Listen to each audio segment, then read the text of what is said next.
August 12th, 1940, 2 a.m. Pingfan Complex, Harbin, Manchuria. The sprawling complex of over 150 buildings loomed out of the Manchurian night like a concrete industrial city.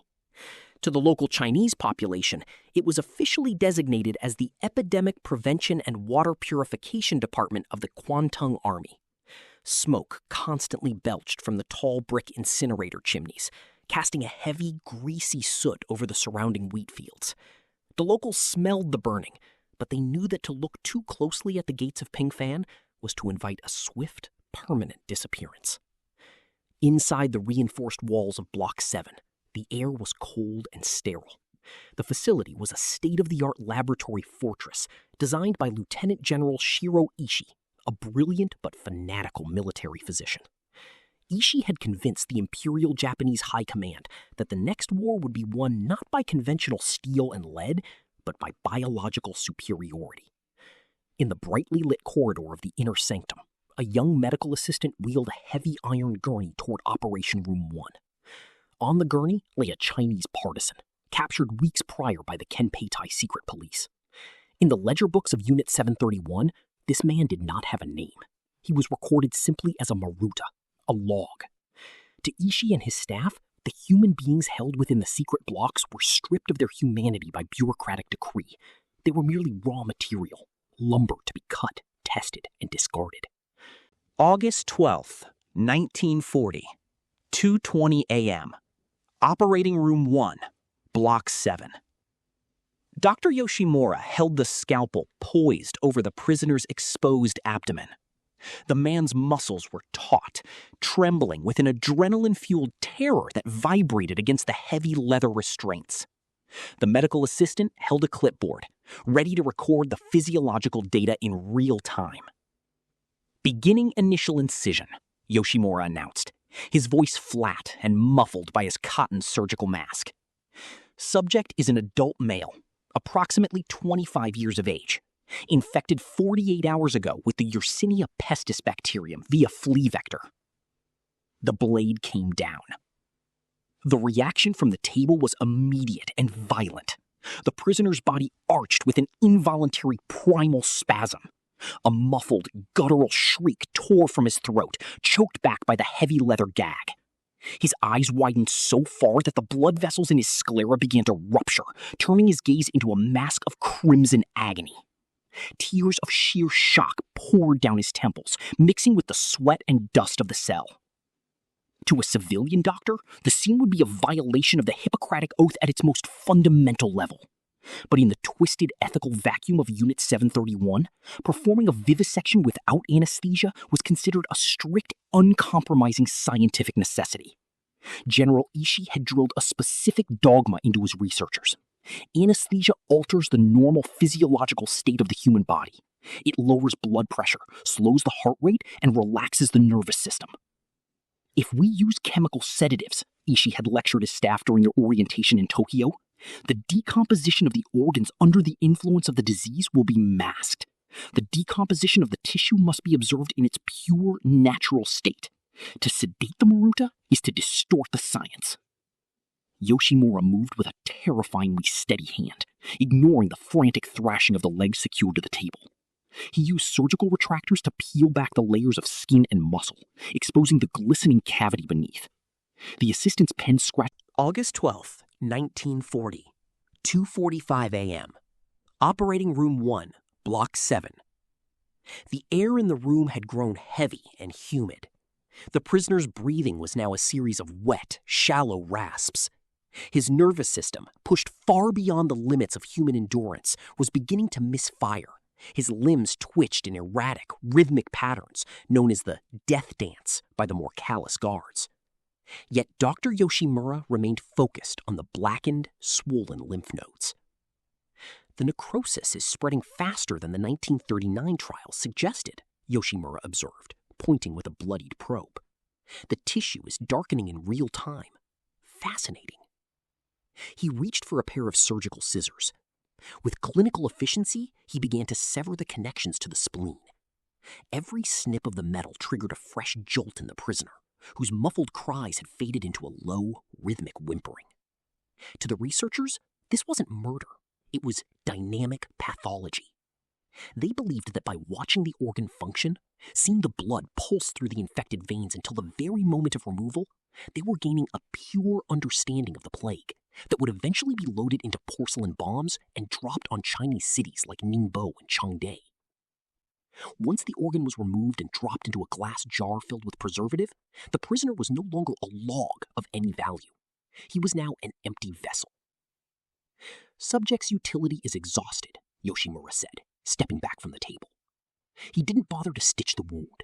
He didn't offer a final word or a look of pity. He simply stripped off his bloody gloves and tossed them into a bin. The medical assistant stepped forward, not with medicine, but with a syringe of air or a lethal dose of potassium chloride to finish the process. Though often the subjects were simply left to bleed out on the cold zinc while the doctors moved to the next. August 1945. The flight from Pingfan. The end of Unit 731 did not arrive with a heroic siege or a dramatic courtroom reckoning. As the Soviet Red Army surged into Manchuria in the final weeks of World War II, Lieutenant General Shiro Ishii issued a final, desperate command: destroy everything. The secret blocks were blown up with explosives. The remaining Maruta, hundreds of living witnesses to the horrors of the vivisections, frostbite experiments, and gas chambers, were systematically executed by poison or gunshot, their bodies thrown into mass pits and burned with gasoline. The researchers and doctors were handed vials of potassium cyanide, ordered to take their own lives if captured, and smuggled back to Japan on the last remaining transport trains. But Ishii and his inner circle had a final card to play. They didn't burn the data. They kept the meticulously typed ledgers, the thousands of slide samples of living tissue, and the gruesome photographs of the unanesthetized surgeries. When American occupation forces under General Douglas MacArthur took control of Japan, Ishii approached the military intelligence officers with a cold transactional offer: his research in exchange for total immunity from war crimes prosecution. The Americans looked at the data. They saw the detailed records of how the human body reacts to plague, anthrax, and trauma in conditions that no democratic nation could ever recreate. They realized that the information was priceless for their own burgeoning Cold War biological weapons program. The deal was struck in secret. October 1941, the inner sanctum of Block 7. The Pingfan complex was not just a prison, it was a highly specialized factory of death. Each block had a specific designation, and for the prisoners, the Maruta, being moved from one block to another usually signaled the final phase of their existence. Blocks 7 and 8, these were the prison wings, holding between 500 and 600 subjects at any given time. The cells were surprisingly clean, and the food was relatively high in calories. This wasn't out of mercy. Ishii demanded healthy subjects. A malnourished body would provide tainted data during a vivisection. The Frostbite Lab. Led by Hisato Yoshimura, this wing specialized in freezing the limbs of conscious prisoners. They were taken outside in sub-zero Manchurian temperatures, their arms dipped in water and left to freeze solid. Guards would strike the limbs with wooden clubs. If it sounded like a dry branch snapping, the freezing was complete. They were then brought inside for rewarming experiments, testing how the flesh sloughed off the bone when doused with boiling water versus room temperature water. In the center of this was the vivisection theater. Unlike a standard hospital, the theater was designed for observation from above. Junior officers and visiting dignitaries from Tokyo would watch from a glass-walled gallery as the logs were disassembled. The logistics of Unit 731 required a constant supply of human material. This was facilitated by the Kempitai, the Japanese military police. They developed a system known as Tokubetsu Goso, special delivery. When a Chinese partisan, a Russian escapee, or even a suspicious civilian was captured, the Kempitai didn't always put them on trial. Instead, they were marked for special delivery. These prisoners were transported in windowless black vans or shrouded train cars directly to the Pingfan gates. Once they passed the threshold, their legal existence ended. No records were sent back to their families. They were stripped, assigned a number, and fed into the machinery of the biological research wings. The doctors, many of whom were recruited from the 7 university peaks, Japan's elite medical schools, were told they were participating in a holy war of science. To keep morale high, Ishii provided the staff with luxuries: a swimming pool, a cinema, and high-quality rations. By day, they would peel the skin off a living subject to study gas gangrene. By night, they would listen to classical music and write letters home to their wives about the noble research they were conducting for the emperor.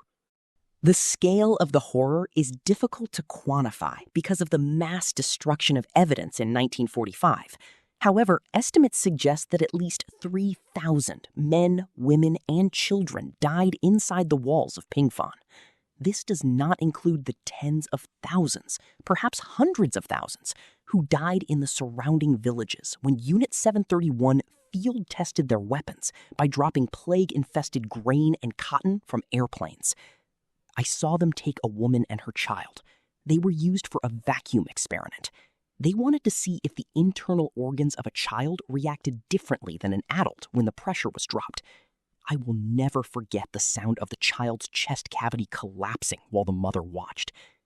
Testimony from a former Unit 731 medical assistant, given decades later. The tragedy of Unit 731 is doubled by the post-war silence. Because the American government prioritized scientific gain over justice, the specific horrors of the vivisection tables were largely suppressed until the late 1980s. The logs remained nameless, and the men who held the scalpels died as honored veterans, their crimes buried beneath the foundation of the modern global pharmaceutical and medical research industry. July 18th, 1942, 3:14 a.m. Unit 643, a secret sub-branch of 731, Mudanjang, Manchukuo. The main fortress at Pingfan was the brain, but Shiro Ishii's empire extended into dozens of secret satellite campuses hidden across the frozen borderlands of Manchuria. At Mudanjang, the focus narrowed from grand warfare to the most intimate, harrowing limits of human reproduction and development under trauma. Inside the pristine nursery of the sub-branch, the sound was not the cold hum of machinery, but the soft, irregular crying of an infant. The child was 3 months old, born inside the prison blocks to a Russian woman who had been infected with syphilis as part of a transplacental transmission study. The mother had already been taken to the vivisection theater weeks prior, dissected alive to observe the state of her uterus during the secondary stage of the disease. The infant was kept alive for a solitary purpose: to determine how a congenital disease ravages the nervous system of a developing child. Dr. Minato, a pediatrician formerly with the Kyoto Imperial University, entered the room wearing thick leather boots and a sterile apron. He didn't look at the child with the warmth of a healer. He approached the crib with a silver tape measure and a set of calipers. Subject 412, Minato recorded, his voice flat. Infant male, manifesting visible signs of congenital neurosyphilis. Motor reflexes are severely retarded. To understand the progression of the disease without the interference of a dying metabolism, Minato ordered the child to be taken to the dissection room. The nurse, a young Japanese girl recruited from the rural prefectures under the promise of a noble civil service career, picked up the child. She had been conditioned by the Maruta philosophy. She did not see a baby. She saw a biological specimen that had reached its expiration date. The infant was laid on a small, custom-fitted copper tray on the main operating table. There was no leather restraint small enough, so the assistant simply held the child's tiny wrists down with his thumbs. Minato did not hesitate. He picked up a microscalpel. Without a drop of sedative, he made a clean, longitudinal cut down the center of the child's spine. The infant's cry was instantaneous, a piercing, high-frequency shriek that filled the tiled room and vibrated against the stainless steel sinks. Minato's hand remained perfectly steady. He used tiny silver clips to pin back the skin, exposing the delicate, translucent column of the infant's spinal cord. While the pathologists used scalpels, the chemists of Unit 731 used the glass spheres, massive, airtight, reinforced glass domes located in the subterranean levels of Block 7. Here, the researchers studied the weaponization of gases: phosgene, mustard gas, lewisite, and cyanide. The methodology was brutally simple. A family, often a Chinese mother, her elderly father, and her children, would be led into the glass dome under the pretense of receiving a delousing treatment. The heavy steel doors, sealed with thick rubber gaskets, would slam shut with a definitive mechanical thud. The researchers would stand outside on an elevated observation platform, notebooks in hand, stopwatches hanging from their necks. When the valve was turned, the clear glass chamber would slowly fill with a pale, amber mist of mustard gas. The effect on the conscious human body was catastrophic. The gas, a powerful vesicant, instantly reacted with the moisture on the prisoner's skin, eyes, and lungs. Within seconds, the subjects would begin to tear at their clothes as massive, watery blisters erupted across their flesh. Through the glass, the doctors watched as the mother tried to shield her children, pressing their faces into her own body to keep them from breathing the vapor. But the gas was relentless. It dissolved the lining of their lungs, causing them to drown in their own bodily fluids. The stopwatches clicked. The researchers noted the exact second the children stopped moving, comparing the respiratory resistance of youth against the longer survival time of the adults. The data was compiled into neat, multicolored graphs that illustrated the lethal density curve, charts that would later be studied with intense interest by chemical weapons defense units in both the Soviet Union and the United States. The true horror of Unit 731 is not merely what happened within the walls of Pingfan, but how easily the world agreed to forget it. When the war ended, the Western world was gripped by a new terror: the rise of the Soviet Union and the threat of nuclear and biological conflict. In this climate of paranoia, the moral transgressions of Shiro Ishii and his staff were viewed by the American military as a commodity. The United States had a choice. They could hold a Nuremberg of the East and expose the depths of the Japanese biological program, or they could buy the secret. They chose to buy. Colonel Murray Sanders, an American chemical weapons expert sent to investigate Japan's hidden tech, wrote in his top-secret memo to General MacArthur, "The information obtained from Ishii is of the greatest value. It could not be obtained in our own laboratories due to our scruples regarding human experimentation. The cost of acquiring this data was merely a promise of safety for the scientists involved. It is a bargain." The researchers of Unit 731 did not return to society as pariahs. They became the architects of post-war Japan's medical boom.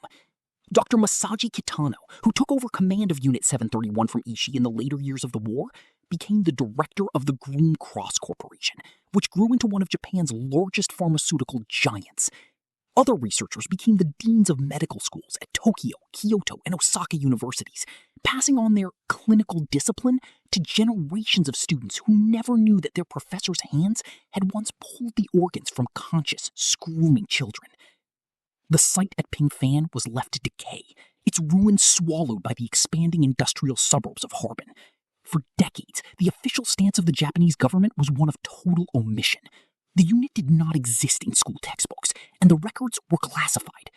The thousands of Maruta, the logs, remained buried in the anonymous, ash-filled pits beneath the Manchurian soil. Their final, unanesthesized screams erased by the quiet, polite paperwork of a world that decided some truths were too expensive to remember.